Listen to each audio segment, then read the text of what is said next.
اپنے معصومانہ انداز میں اپنے باپ سے کہتے ہیں کہ بابا رات کو آپ کے کمرے میں کوئی انکل آئے ہوئے تھے اور وہ آپ کے بیڈ پر سو رہے تھے۔ باپ پوچھتے ہیں کہ آپ کی ماما کدھر تھی؟ اس نے کہا بابا ماما بھی وہیں پر، بلکہ ان کو چائے وغیرہ بھی جا کر پلائی گئی اور ماما بھی ان کے ساتھ ہی کمرے میں موجود تھی، تو بابا وہ آپ کے کمرے میں کیوں تھے؟ خیر وہ اپنی بیوی کو کہتا ہے کہ تم میری غیر موجودگی میں میرے گھر میں کسی کو لے کر آ رہی ہو جس میں تو اس کے بعد یہ سب کچھ سننے کے بعد تو ڈیفینیٹلی تمہیں طلاق دے دوں گا۔ یا فون کال جو ہے وہ اس کو بند کرتی ہے، اتنی بے رحم جلاد ماں بن جاتی ہے، واش روم میں جاتی ہے، واش روم سے تیزاب لاتی ہے، دونوں بچوں کو تیزاب پلا دیتی ہے۔ گجرات کھاریاں کا یہ واقعہ ہے جہاں پر ایک جو ماں ہے اپنے دو معصوم بچے، جن میں سے ایک بچے کی عمر ہے 8 سال اور ایک کی عمر ہے تقریباً 6 سال، ان کو غصے میں آ کر، تکلیف میں آ کر تیزاب پلا دیتی ہے۔ گھر میں کوئی ایسی لڑائی ہوتی ہے جس کی وجہ سے ماں کو غصہ آتا ہے اور وہ یہ نہیں دیکھتی کہ میں جن کو تیزاب پلانے لگی ہوں وہ میری اپنی ہی پیدا کی ہوئی اولاد ہے اور میں اس کے ساتھ کیا سلوک کرنے لگی ہوں، جو چیز میں ان کو پلانے لگی ہوں اس کے بعد میرے بچوں کا کیا حال ہوگا۔ خیر وہ اس چیز کے بارے میں بالکل نہیں سوچتی ہے اور اپنے بچوں کو تیزاب پلا دیتی ہے، جس کے بعد جو اس کے بچے ہیں وہ کس طرح سے تڑپ تڑپ کر اپنی جان دیتے ہیں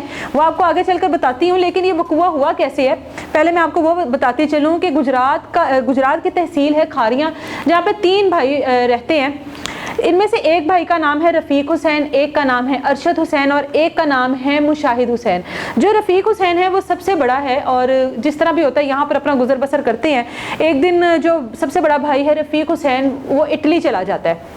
1.5 سال لگاتا ہے وہاں پر۔ جس طرح سے عموماً ہم لوگوں کی پاکستانی فیملیز یا جتنی بھی فیملیز ہیں، کوئی بھی آپ دیکھ لیں، ایک گھر کا فرد باہر جاتا ہے اس کی یہی کوشش ہوتی ہے کہ میں باقی اپنے بھائیوں کے بارے میں بھی سوچوں تاکہ باقی بھی جو بھائی ہیں وہ بھی سیٹل ہو جائے۔ تینوں بھائی جو ہیں وہ شادی شدہ ہیں اور تینوں بھائی کے جو ہے الگ الگ گھر ہیں، تینوں بھائی جوائنٹ فیملی میں نہیں رہتے۔ اب جو رفیق ہے وہ 1.5 سال گزر جانے کے بعد اپنے بھائی مشاہد کو بھی اٹلی بلا لیتا ہے۔ اب مشاہد بھی اٹلی چلا گیا، پیچھے ایک بھائی رہ گیا جس کا نام ہے ارشد حسین۔ ارشد حسین کی یہاں پر یہ ڈیوٹی ہے کہ اس نے اپنی تینوں بھابھیوں کا اور جو ان کے بچے ہیں، مطلب ایک اپنی بیوی کا خیال رکھنا ہے، جو باقی کی 2 بھابھی ہیں ان کا خیال رکھنا ہے، ان کے بچوں کا خیال رکھنا ہے، گھر میں کسی قسم کی ضرورت ہو، کوئی چیز منگوانی ہو، اس کی یہاں پر یہ ذمہ داری ہے۔ اور جو باقی دونوں بھائی اٹلی میں مقیم ہیں وہ وہاں سے پیسے وغیرہ بھیجتے ہیں، جس طرح سے ہوتا ہے اور یہاں کا سرکل چلتا ہے۔ اب جو مشاہد ہے اس کی بیوی ہے سدرا اور اس کے 2 بیٹے ہیں، جن میں سے ایک کا نام ہے ساحل، اس کی عمر ہے 8 سال اور ایک کا نام ہے آہل جس کی عمر ہے 6 سال۔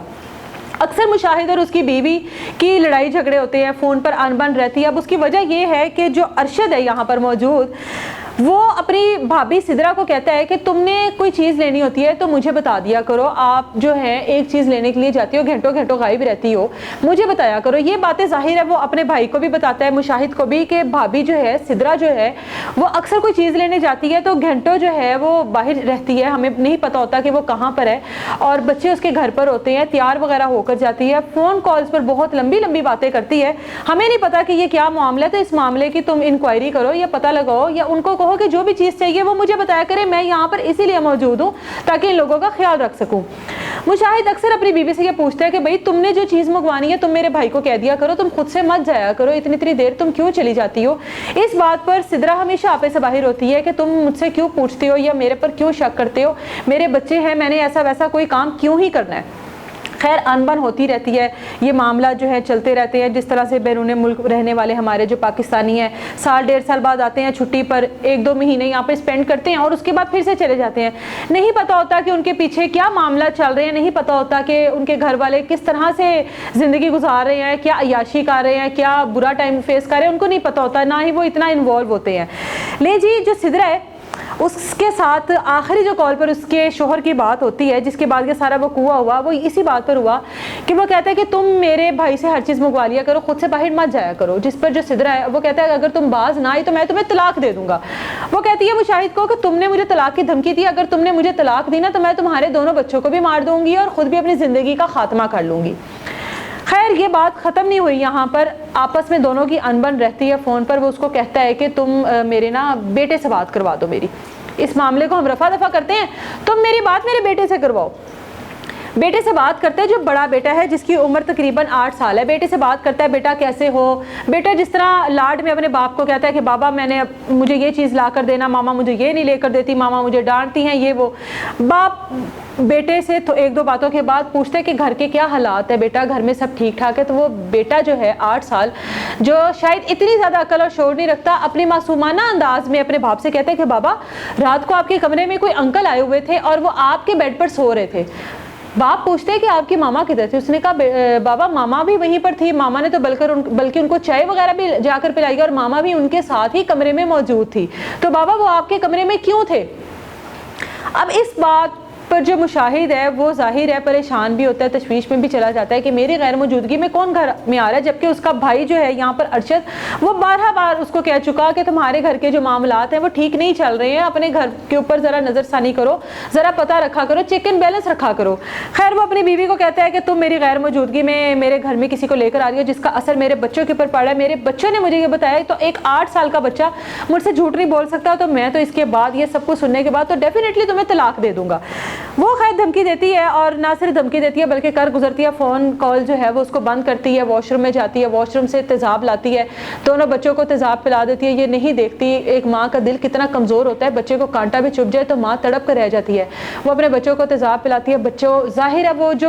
پلایا اس نے وہ کس طرح سے بچوں نے اس کو برداشت کیا ہوگا وہ تو بیان ہی نہیں کیا جا سکتا۔ اس کے بعد بچوں کے منہ سے جھاگ نکلنے لگتی ہے تو وہ اتنی بے رحم جلاد ماں بن جاتی ہے، بچوں کے منہ پر کپڑا باندھ دیتی ہے۔ اس کے بعد جو ارشد ہے وہ ان کے گھر میں آتے دیکھتا ہے کہ بچے کس حالت میں تکلیف میں ہے، کیونکہ ارشد کو اس کا بھائی فون کر دیتے یہ معاملہ ہوا، میرے گھر جا کر پتہ کرو کہ سب خیریت سے ہے۔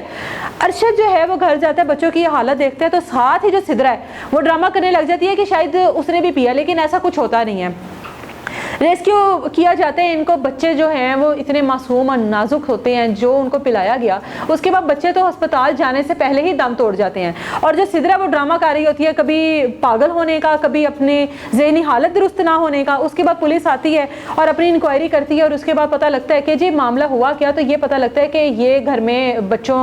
اس کا شوہر بتاتا ہے سدرا کا باہر سے کال کر کے کہ ہمارے گھر میں اس طرح سے ایک غیر مرد آتا ہے جس کے ساتھ جو میری بیوی ہے وہ راتوں کو رنگ رلیاں مناتی ہے، میرے بیٹوں نے یہ بات مجھے بتائی، میں نے اس کو طلاق کی دھمکی دی، اس کے بعد اس نے یہ سب کچھ کیا، یہ کوئی پاگل نہیں ہے، یہ کوئی ذہنی مریض نہیں ہے، یہ بالکل ٹھیک ہے، اس نے میرے بچوں کا قتل کیا، اس نے میرے بچوں کی جان لی ہے، آپ لوگ اس کے خلاف انکوائری کریں۔ اب وہ جو لڑکی ہے سدرا وہ اس ٹائم پولیس کی حراست میں ہے، اور یہ تھا ایک عورت جب بھٹک جاتی ہے، جب اپنے راستے سے ڈسٹریکٹ ہو جاتی ہے تو اس کے بعد وہ یہ نہیں دیکھتی ہے کہ اس کے آگے اس کی اولاد ہے، وہ یہ نہیں دیکھتی ہے کہ اس نے کتنی تکلیفوں سے ان اولاد کو پیدا کیا ہوگا، 8 سال 6 سال آخر دونوں بچوں کو پالا ہوگا، ایک شوہر جو ہے وہ بیرون ملک میں محنت کر رہا ہے، پردیس میں رہ رہا ہے، انہی کے لیے کما رہا ہے، انہی کی وجہ سے ان سے دور ہے، اور اس کے باوجود بیوی کے یہ حالات کہ اپنے شوہر کی غیر موجودگی میں یہ سب کچھ کر رہی ہے۔ اس وجہ سے کہا جاتا ہے کہ جو